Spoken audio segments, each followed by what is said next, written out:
An Evansville firefighter tells 14 News tonight all he wanted was to be treated like a human being during a police incident.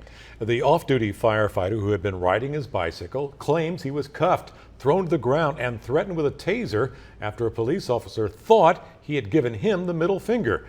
Brian Bozen here with the fallout, which includes a police investigation.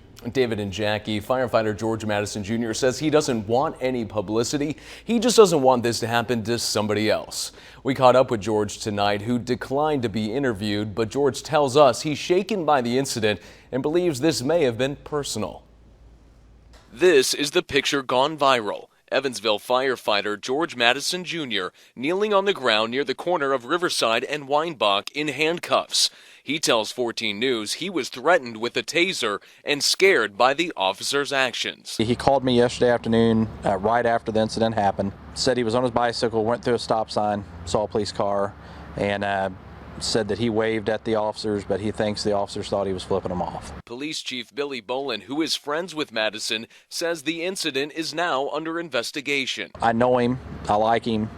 I know the officers involved. I like the officers involved. So my job's to try to figure out the truth, no matter who you like. In a Facebook post, the youth pastor and member of the department's Combat Challenge team says he doesn't think race had anything to do with what happened. He tells 14 News the stop seemed to be more of a personal issue than a professional one. Just because somebody says something, we can't automatically assume it's the truth.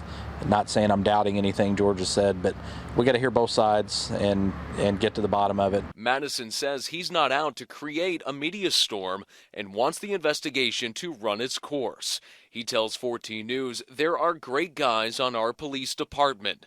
The officer involved may be one of them, but yesterday he wasn't showing he was. And the EPD released a statement on this today, reading the investigation began this morning in order to preserve the integrity of the investigation and to ensure fairness for all of the involved parties. The EPD will not comment on the incident at this time. Bolin tells us he hasn't spoken with the officers involved and they're not being named yet, pending the outcome of the investigation. He says they will be interviewed once Madison files a formal complaint. That could happen next week. Brian Bozen, 14 News.